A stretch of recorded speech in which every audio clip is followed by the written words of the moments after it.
Lo chashuv, but now we're recording. Once that angel is done, the angel ceases to exist. Okay, but they went in a group. So three of them went to Abraham, and that angel's task was to tell them that Sarah was going to have a child. So he did his task. So now it's two who head to Sodom, to Lot. But two angels, okay? And here's the problem. Elsewhere, scripture calls them men, right? And it calls them, and it is very puzzling because the parsha is called Vayera, right? And Vayera means he appeared to him. And it begins, Vayera elav Adonai ba'alonei mamre. God appeared to him at the terebinths of Mamre, right? But God appeared to him, and then it's talking about three men, okay? So there it's talking about men, here it's talking about angels. What's going on?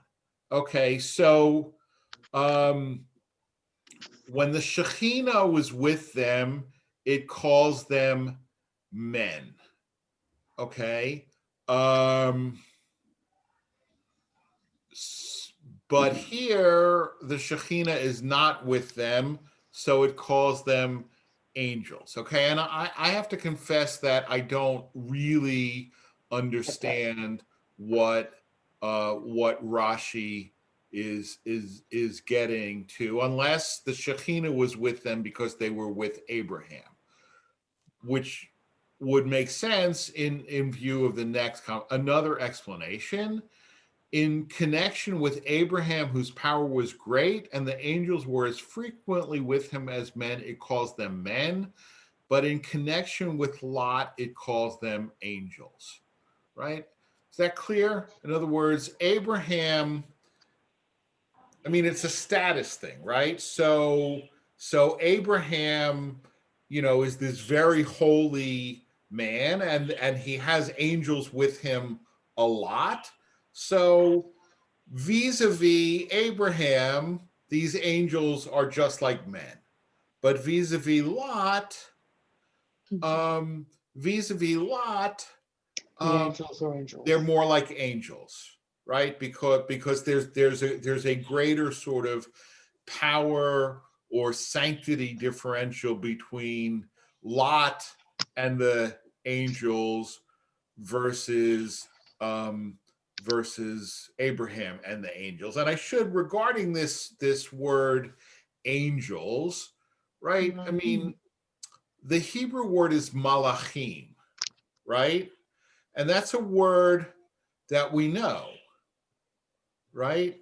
Shalom Aleichem, right? So a malach is really a messenger, right? Yeah. I mean, we, because we grew up in a predominantly Christian society, and English is our first language, so it's translated as angels, right? But it doesn't mean beings with wings and halos that play harp, right? They're messengers from God. Now, having said that, they're not human. They may have a human form, but they're not human, right? And they can sort of, evaporate when their task is done. And, we're not going to get into it because it's not in this parsha, but from the appearance of the text, when Abraham serves them a meal, he serves them a treif meal, right? He brings curds and butter and a calf. Right? Now, there's all kinds of ways you can explain it. And one of the explanations is curds and butter, right? And then he cleared away the table and he brought the meat, which is perfectly fine. You can eat dairy.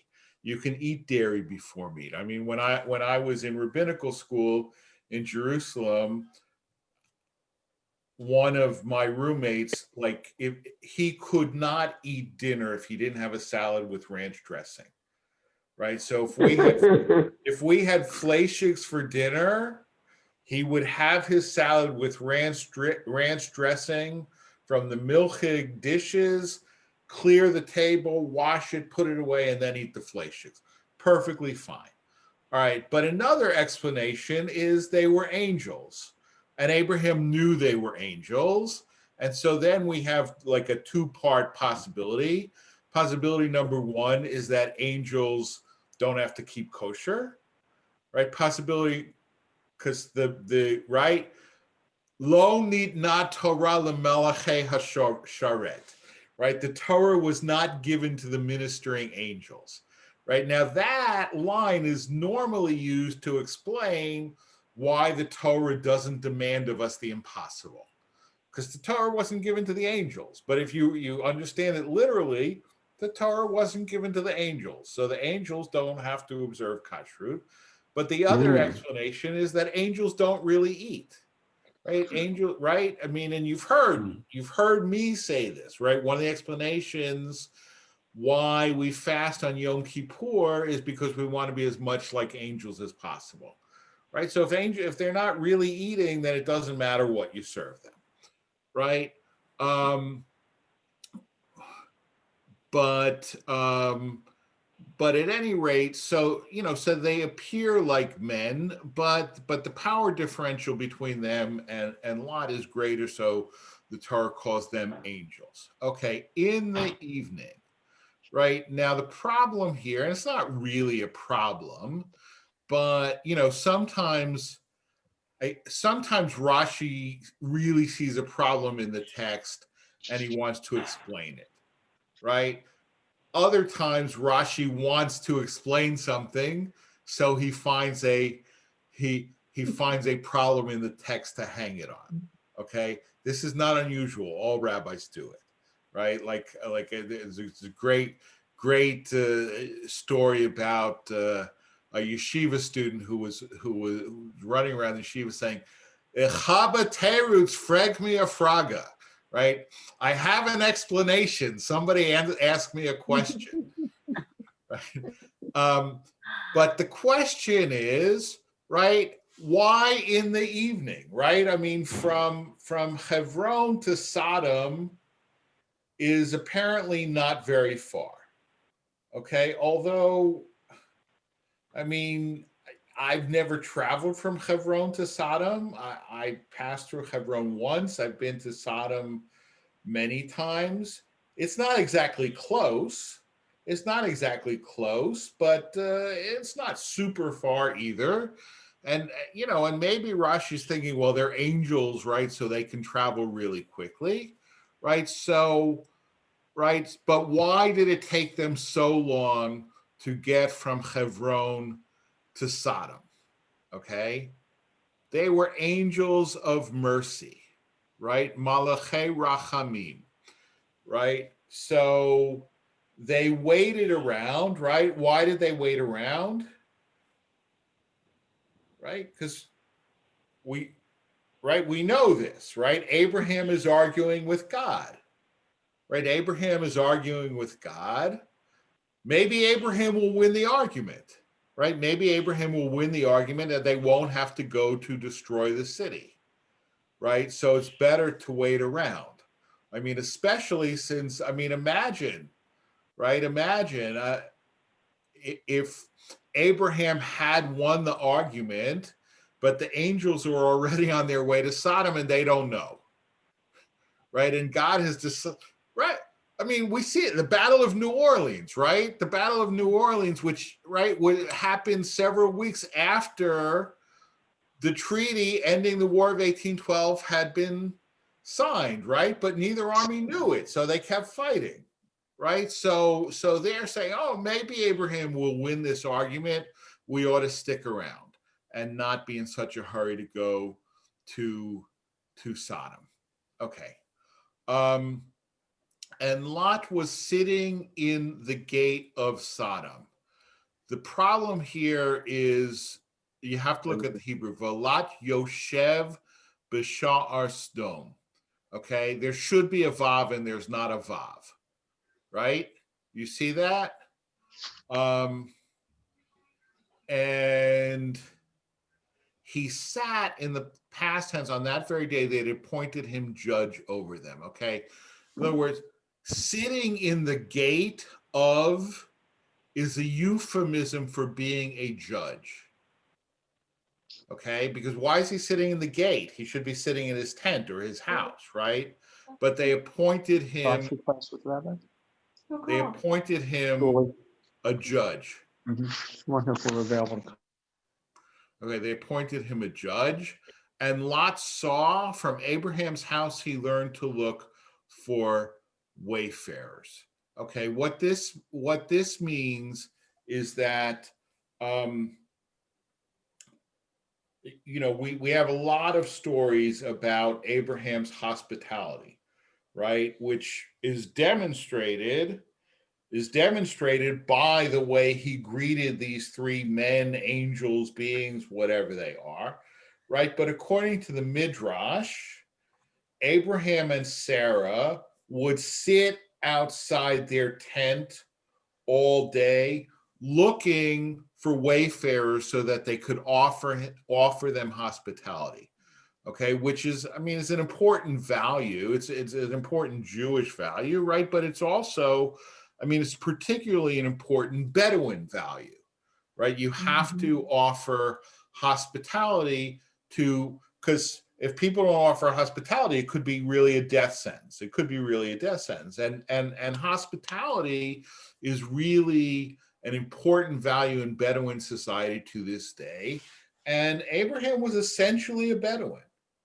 He was essentially a Bedouin. And I have a friend in Israel who works a lot with Bedouin. And I've spent, not a ton of time, but I've spent some time with Bedouin, including some Bedouin who live very traditional lifestyles and still dwell in tents. And you can see that some of the practices that we hear of the patriarchs engaging in, or some of the lifestyle, is essentially unchanged by Bedouin to this day. Okay.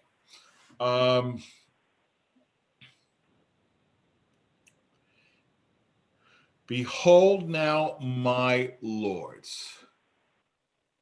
Okay. Behold, you are now lords to me, since you have passed besides me. So in other words, you've been my guests. Now you are like lords to me. But another explanation, you must pay heed to these wicked men, that they should not recognize you, and this is sound advice. Right? In other words, what Lot is saying is, what is he saying? Behold, or hine na, take heed, pay attention. You are now in a place where the people are very wicked, and so you need to be careful. Okay, that they should not recognize you.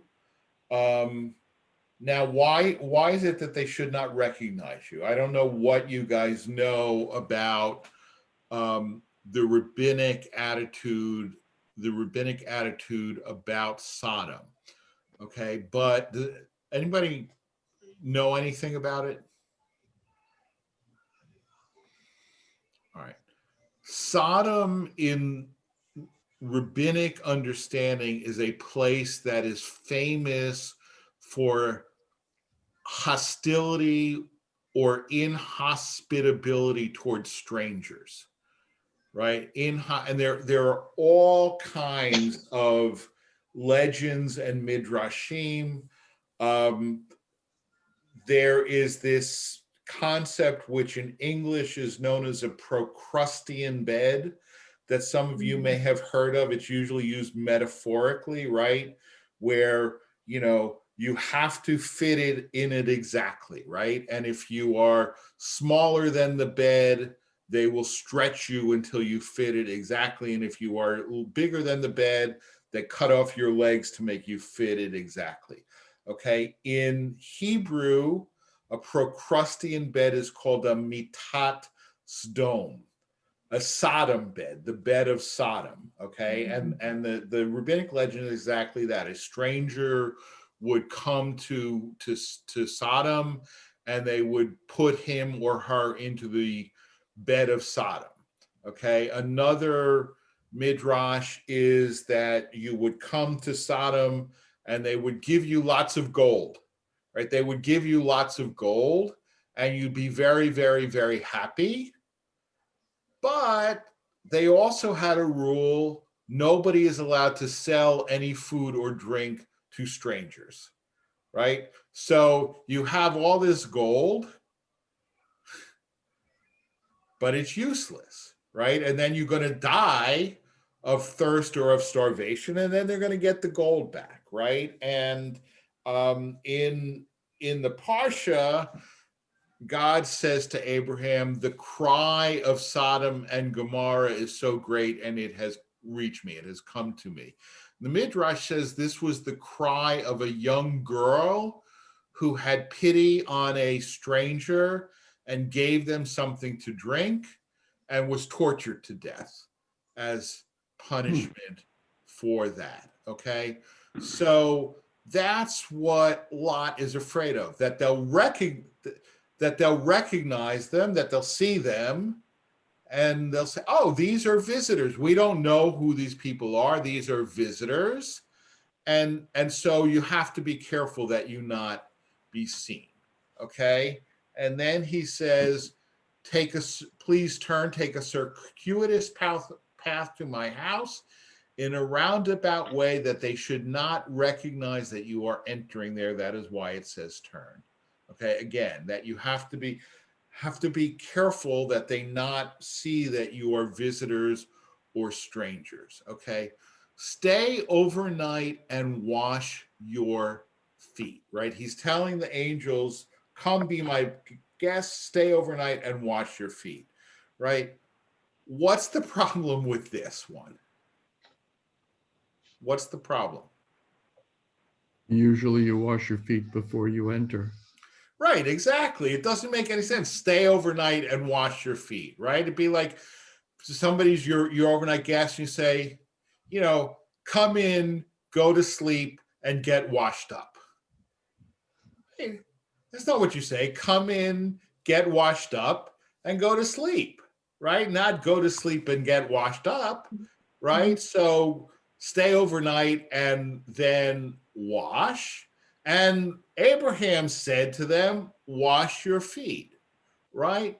But Lot is, again, he's really concerned that these people not be recognized as strangers or visitors, right? That if they have already washed their feet, they will invent false accusations, fake news. 2 or 3 days have already passed since they came to your house and you did not let us know. Therefore, it is better that they remain here with the dust on their feet so that they should appear as, right? In other words, he's trying to fool his town's people, right? He wants them to come in, but he wants them to look as if they just came in, right? Because if I'm going to use the term sodomites, if the sodomites here and there are strangers staying at Lot's house, let's go see what's going on, right? And he sees that they're all washed up and so on and so forth. They'll say to Lot, hey, they've been here a long time. Why didn't you tell us? Right? So he wants them to basically look like schleppedik, to look disheveled, so that he can plausibly claim that they just arrived, right? They just arrived, but they said no, but they refused his offer, okay? We're going to stay overnight in the street, okay? From here, we learn that one may refuse an offer by a person of lesser importance, but should not refuse an offer by a great man. Okay. I mean, this is, I guess, self-evident, right? I mean, I make you an offer you no kind of refuse, right? So with Abraham, they feel that they can't refuse his offer, but with Lot, who's not so great, they can decline his offer. Okay, I'm going to pause here briefly because I know I'm zipping through this because there's a lot. But are there any questions or comments so far? I had a question from the very beginning. Yeah, please. Can you explain the word Shekhinah? Shekhinah, yeah, I'm sorry. The Shekhinah is God's indwelling presence. Okay. I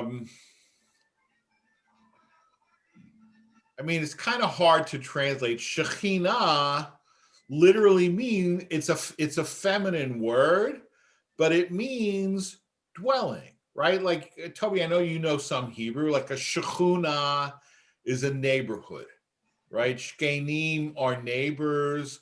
Mishkan is a dwelling place, right? Matovu ohalecha Yaakov, Mishkenotecha Yisrael, right? So Shekhinah is the dwelling, God's indwelling, God's presence. Okay, so that's, I don't know, Holy Spirit, if that doesn't sound too Christian, right? But it is the aspect of God that is right there. There's right in theology, we talk about God's transcendence and God's immanence, right? If God is because I mean, God shouldn't be dealing with us, right? God shouldn't be dealing with us. That's why God has angels, right? That's why God, I mean, right? What is man that thou shouldst be mindful of him, right? But so that's the transcendent God. But God does deal with us. God wants to deal with us. So that's the immanent God, all right? And that is in Hebrew, the Shekhinah, the aspect of God that sort of deals, particularly on a friendly, compassionate, kind, intimate basis with humanity. All right. So thank you. All right. So we'll go on. So now the townspeople do come and they surround Abraham's house. And they say, stop the counting. No, they say, we heard you have two men in there with you. Send them out that we may know them. Okay. And no, when they say no in the biblical sense, right, this is what they mean, right? They want Abraham to send the two angels who they think are men, send them out so that we can rape them. Okay. And Lot says, no, you can't do this, right? You can't do this because they have taken protection under my roof, and therefore I am responsible for protecting them, for their well-being. Take my daughters instead. Okay, which is, we could spend, there are so many things in this parsha that we could spend hours on, right? And this idea that, but take my daughters instead. I mean, you got to see that as semi-crazy, unless you start out with the premise that Lot knew he was dealing with angels, which he didn't, right? No, he did.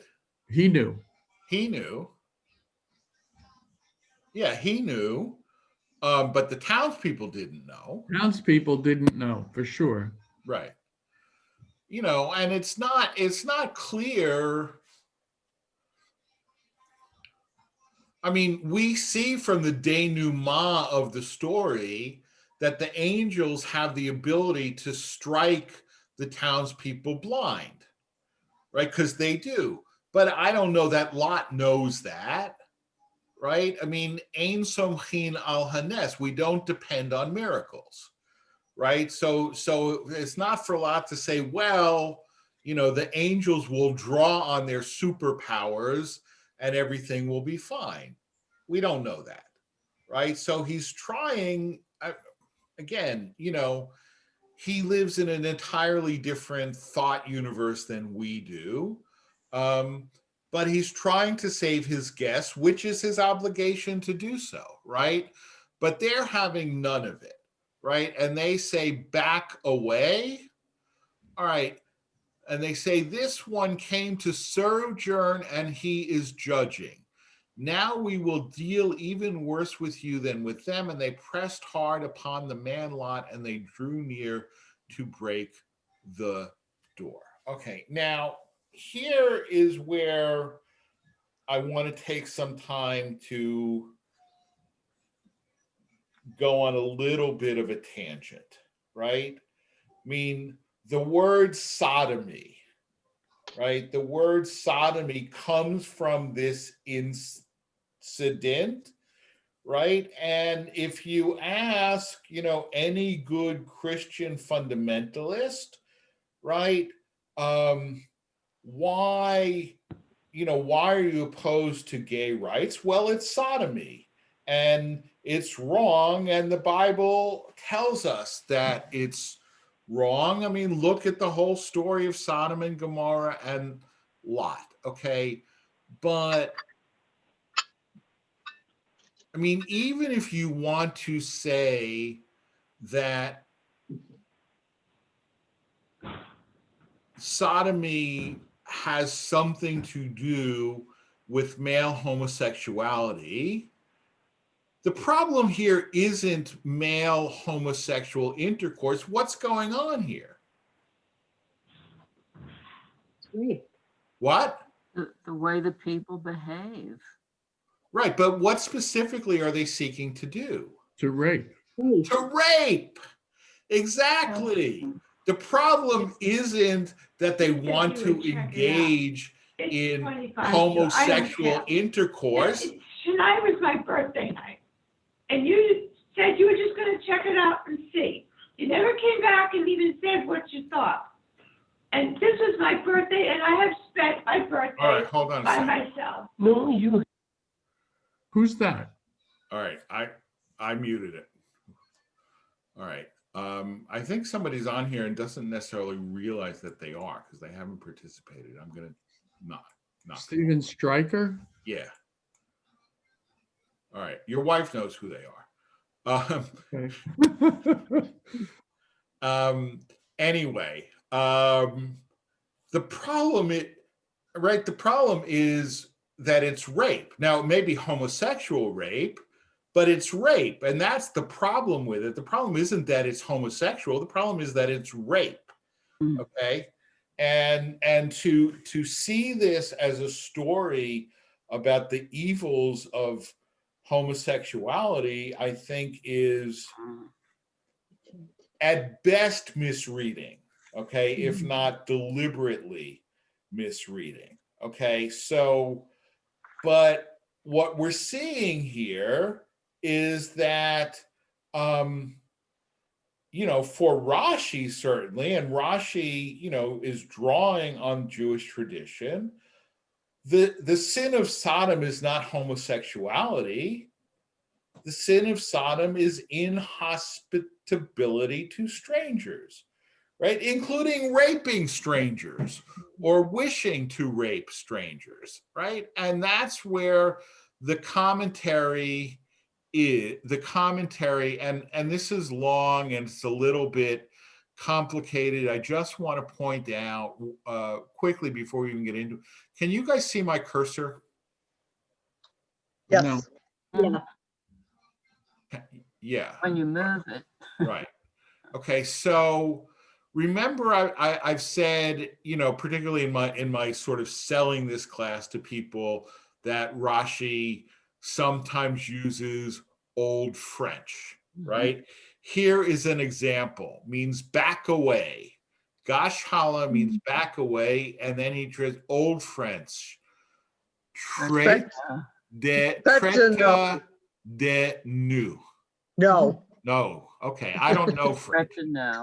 Okay, does that mean get away from us Uh-huh. in French? Okay, so that's what he's trying, and what he's done. If you look, in the Hebrew, traité de nous. Okay, now could be this was 1,000 years ago, but could be French was pronounced a little bit differently, but he's written the French in the Hebrew alphabet, right? You see, Mhm. I'm waving my cursor over it, okay? So,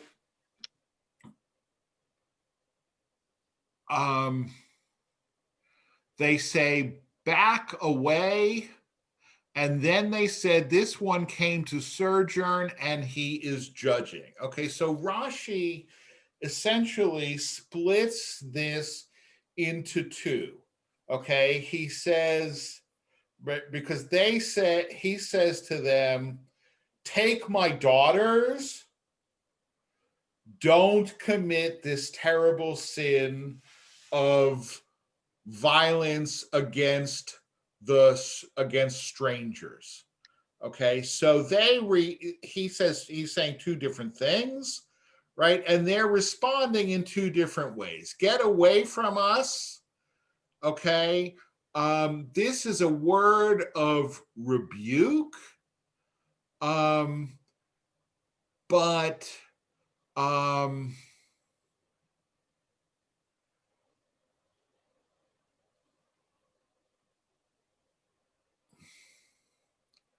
now they're saying, in response to what he said to them about his daughters, they said to him, go away, a mild expression.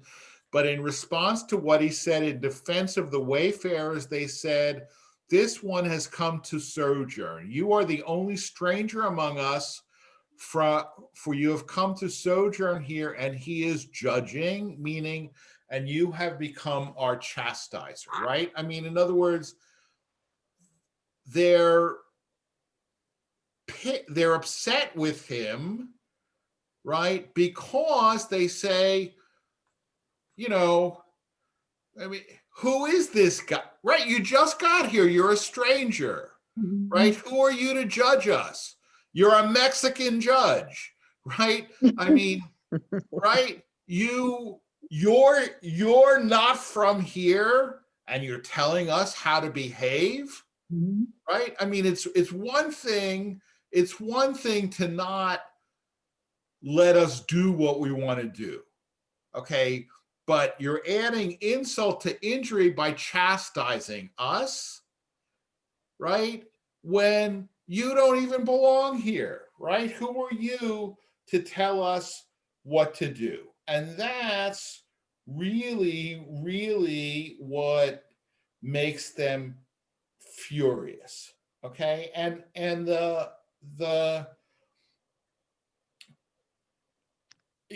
some people would say, and I hadn't thought of this until just now, right? But if you try to understand what is the reason for the ubiquity of anti-Semitism, right? Is that the Jew is the conscience of society, right? The Jew is the conscience of society, and reminding society of proper behavior and the morality that we as human beings are supposed to follow. And yet we're strangers, right? I mean, if you look in most European countries, and I've said this over and over, right? You can be a Jew who lives in France, born in France, speaks perfect French, wears a beret, bakes beautiful baguettes. You will never be French. You are a Jew, right? You will never be French. You are a Jew, right? And what was unique about the United States is that people who looked at us and said, you will never be Americans, you are Jews, they were marginal, Mhm. right? They are no longer marginal, right? They are no longer marginal. We all know what we all know what I'm talking about, No, I right? don't, you're saying they meaning the Goyim are marginal or they No. the Jews? No, No, I mean white nationalists who think that Jews cannot be true Americans, Uh-huh, right, are no longer marginal, uh-huh. right? Okay. Right? I mean, the same president who has Jewish grandchildren also has anti-Semitic white nationalists working for him in the White House.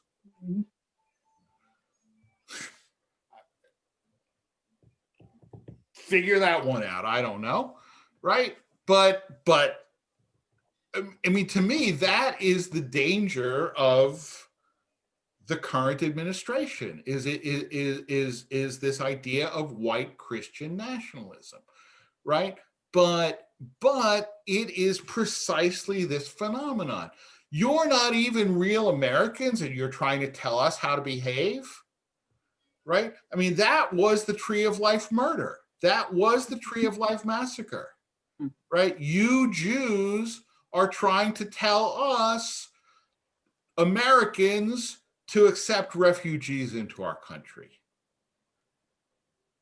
That's what it is. And I don't think I'm misreading this actually, right? And this is Rashi. I mean, Rashi obviously isn't talking about the current president or the Tree of Life massacre because he was 1,000 years ago, but still, right? This idea of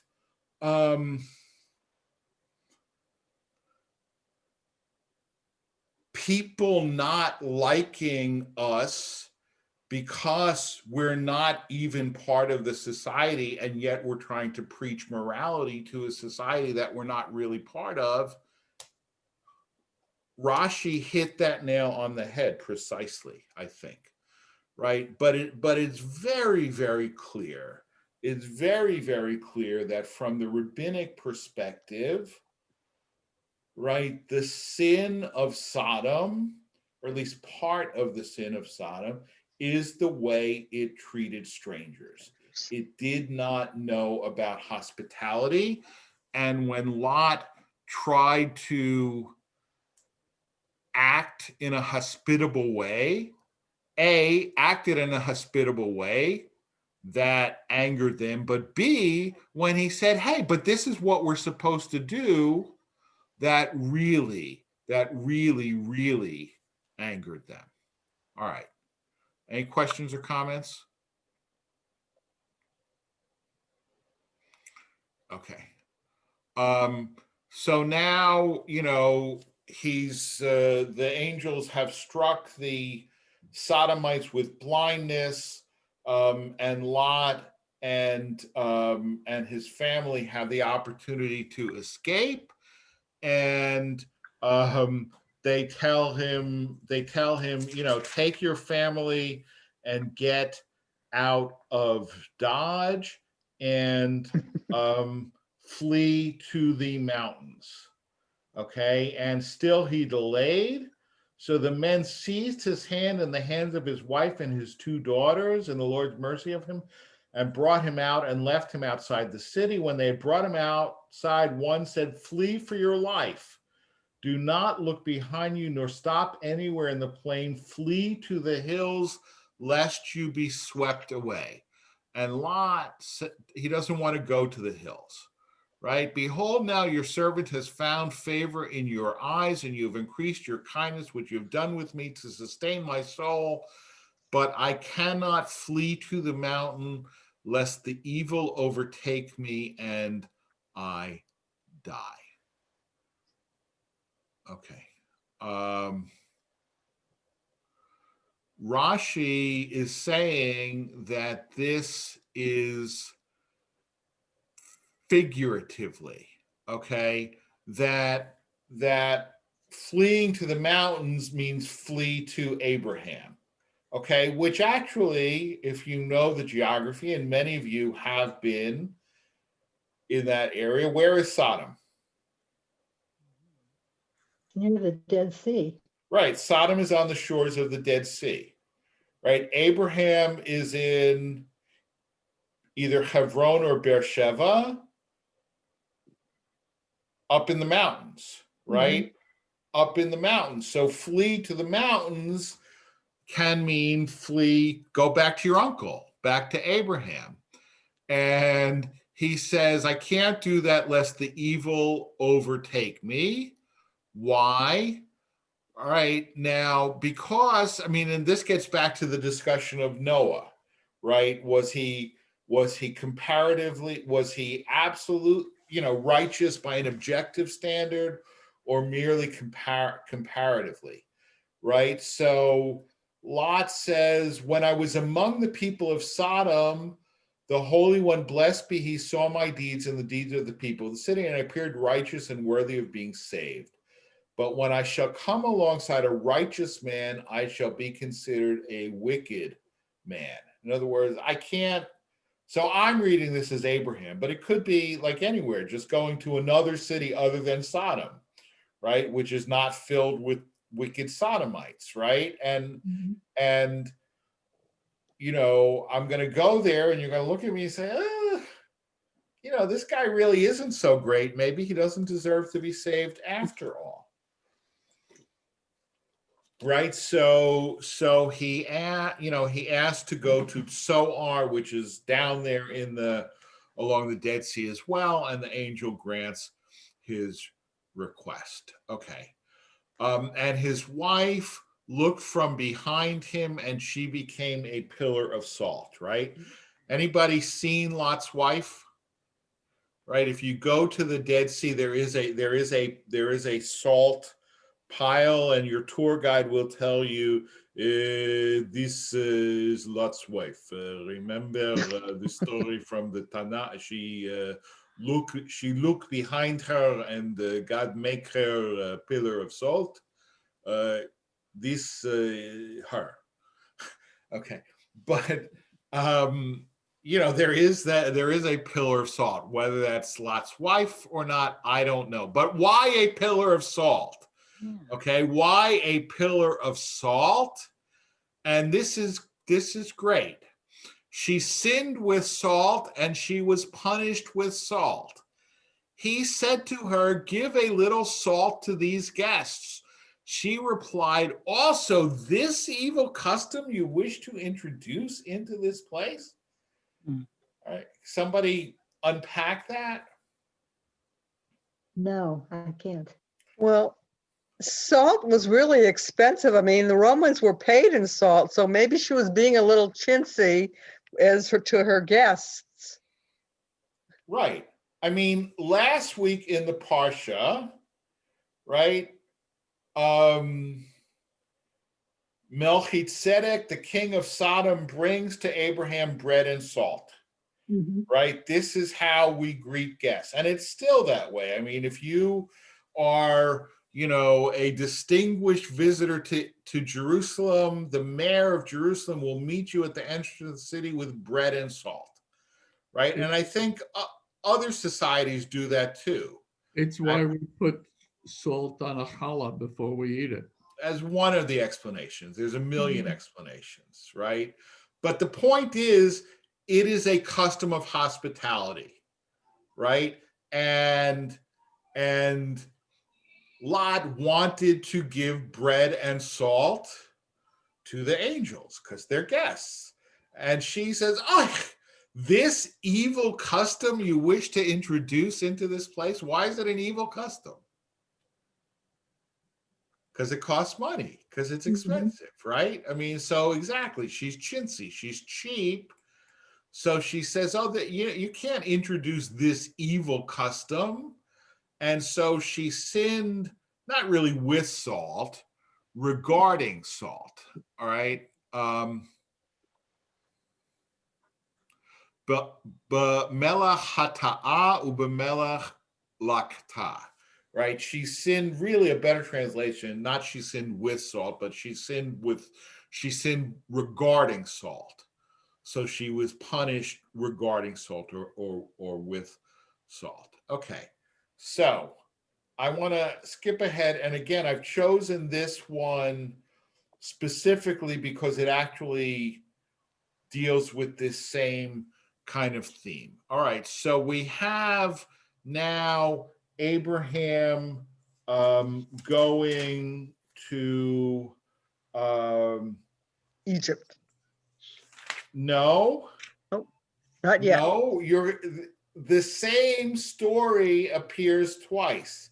Ah, He's already Right. gone down to Egypt, right? And he was afraid that the Egyptians would kill him to take his wife, right? So he said about Sarah, she's my sister. Pharaoh took her, right? And then, God, if she says, you've taken this man's wife, give her back. And, right?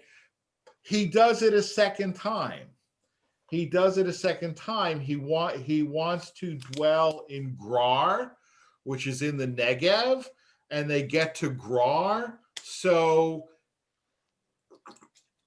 he tells Avimelech the same thing. All right. Oh, she's my sister. So Avimelech takes her, and God appears and says, hey, she's his wife. He's a prophet. Don't mess with him, right? So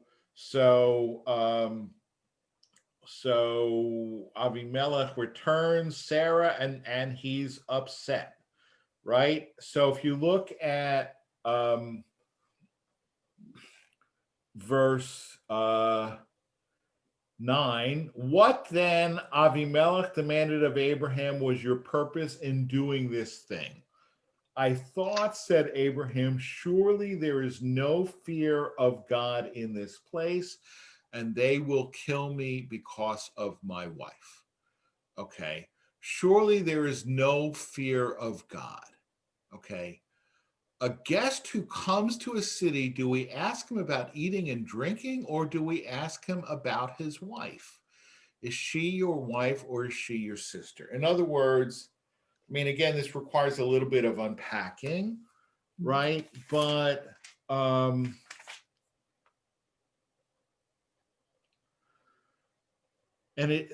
Abraham, so in verse 2, Abraham said of Sarah, his wife, she is my sister. So King Avimelech of Gerar had Sarah brought to him.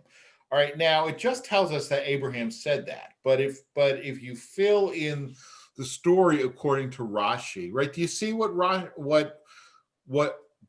it's a little dense, but do you see what Abraham is saying to back up his claim that he was afraid because there's no fear of God in this place? Do you understand, or do I need to unpack that for you? I don't get it. What? I said, it's not clear to me. Okay, so according to Rashi, right, Abraham and Sarah show up in Gerar. Yeah. And the first thing the king says to Abraham is, who is this woman with you? Is she your wife, or is she your sister? Right? That's not the proper question when a stranger comes to your city. Right. Right? What's the Right. proper question when a stranger comes to your city? Have you eaten yet? Yeah. Yes. Are you hungry? Right? But because Avimelech is not concerned about, are they hungry? Right? Do they need something to eat? Do they need something to drink? Do they need a place to stay? He only wants to know who is this woman? So he says there's no fear of God in this place, right? In other words, right, they're not hospitable to strangers, right? They're, at best, they're very tachlis, they're very businesslike, right? But at worst, it's worse than that, right? The first thing is they have designs on my wife because she's beautiful, right? They're not concerned with, how are we doing? They're not concerned with welcoming us the way you should when a stranger comes to town, right? it's like, I mean, and here, I think, frankly,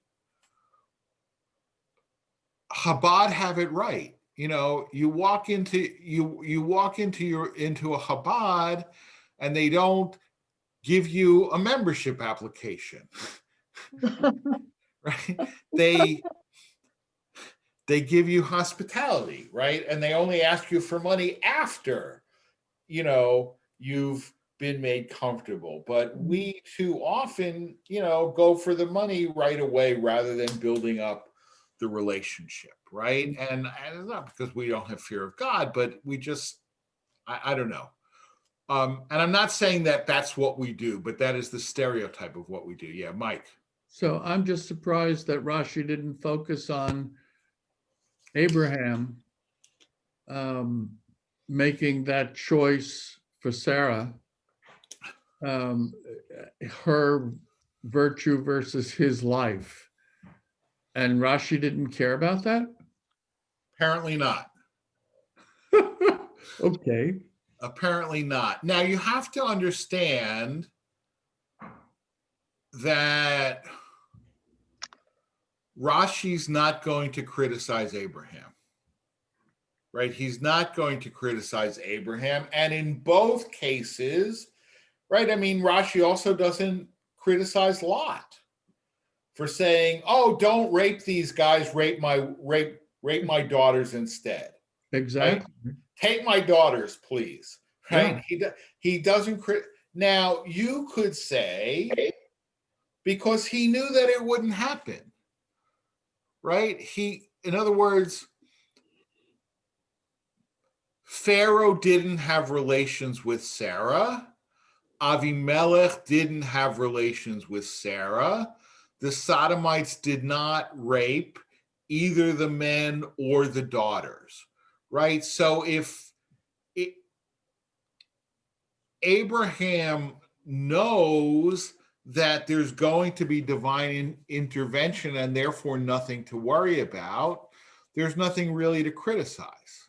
But if he thought that, then he didn't have to put his wife out there as a sacrificial lamb. He knew that God was going to protect them, and so he could have taken the high ground.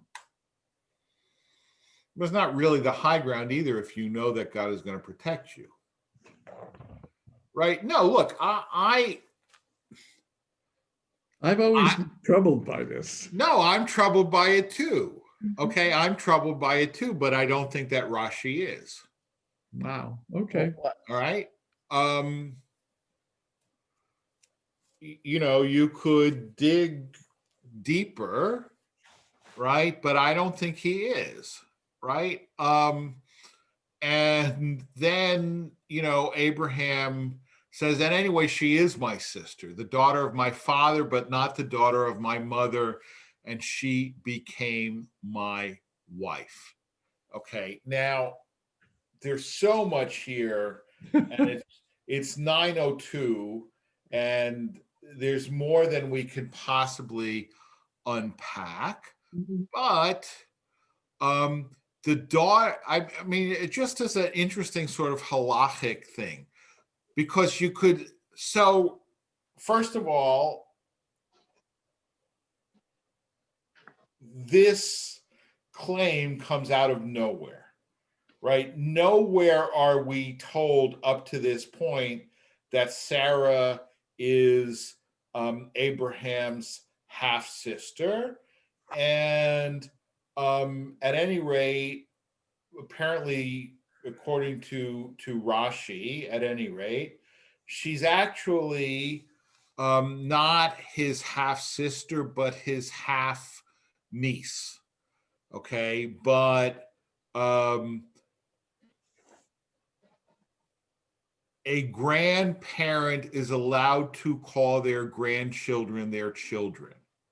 Okay, your grandchildren are as if they are your children. Okay, and not being a grandparent, I can't speak to that, but I know many grandparents, and I think that grandparents take as much pride and as much claim of ownership, so to speak, over their grandchildren as over their children, right? But so even if that's so, right? I mean, how is this a permitted marriage, right? You're allowed to marry your half sister, right? You're allowed to marry your half sister, and here it is: Uvat av muteret leben Noach. Okay, the daughter of one's father is permitted to a Noahide for marriage. She'ein avut lagoy. For a Gentile has no father, i.e., his lineage is not traced from his father. Okay, so therefore,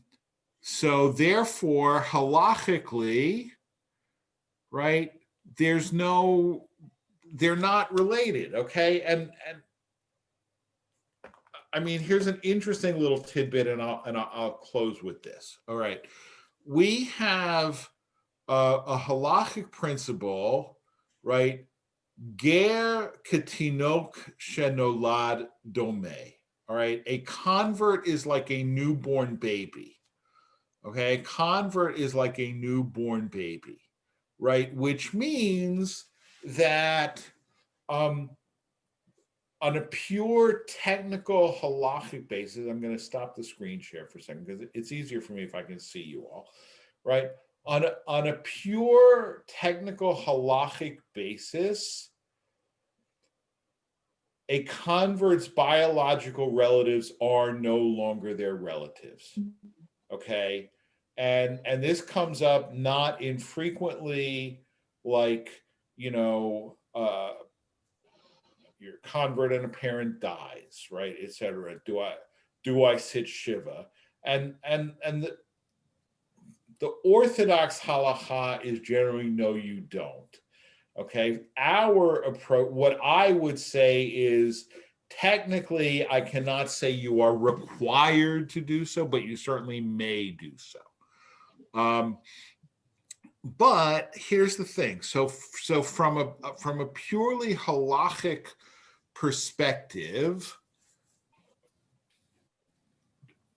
a non-Jewish brother and sister convert to Judaism, right? And now they want to marry each other. In pure legal theory, this would actually be permitted, right? Because they are no longer related. They are no longer related, right? We do not allow it, first of all, because it's illegal, right? And we have to follow secular law anyway. But beyond that, it's a chilul Hashem, right? It really, it brings Judaism into disrepute, right? If did you hear that, the rabbi allowed a brother and sister to marry each other and even conducted the ceremony, right? I mean, it would bring Judaism, but in pure legal theory, it would technically be permitted because a Gentile, halachically, a Gentile has no father, only a mother. I mean, the same is true, by the way. I mean, if somebody has a Jewish mother and a non-Jewish father, and they have a bar mitzvah, or for just that they get called for an aliyah in general, right? How are they called? Right? They're called by their mother's name. Yeah. Right? So, halacha doesn't recognize Gentile paternity, only Gentile maternity. So if she was, so you say, yeah, but this is Abraham, but this is before Sinai, right? They're B'nai Noach. They are not yet part of the Abrahamic covenant. They are simply part of the Noahide covenant. All right, any questions? Do you think that, what Lot did regarding his daughters at Sodom was messed up? Wait till see what happens next. Yeah, I think, look,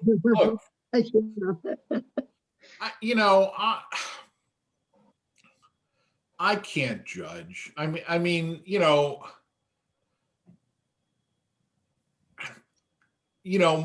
my answer to that would be that you know, I don't necessarily think that this is like history, that there was a person named Lot, that you know, so on and so forth. But, you know, the question is, right, the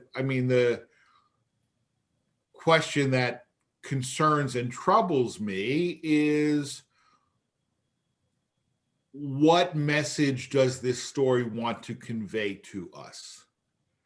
Right? And I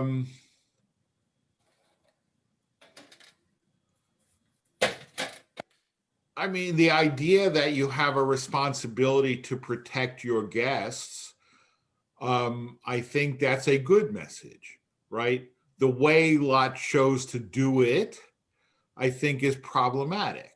You know, having said that, and it's interesting because this is sort of right before the Akedah. It's right before the Akedah, and you know, one explanation for the Akedah is to demonstrate that parents don't have ownership over their children, okay, which they did in Greco-Roman law, right? And so the fact that this is right before the Akedah, where Lot clearly acts as if his daughters are his property, right? And then comes the Akedah to demonstrate, actually, no, your children are not your property, actually makes perfect sense, right? So, I don't know. So is that a critique of Lot? Maybe. I don't know. I mean, it depends on a lot of factors, but it's a troubling story for sure. All right. Okay. Lila Tov, everybody. Thank you for joining. Lila Thank Tov. you. Shakala. Thank you. Rahim to you. Shabbat Shalom.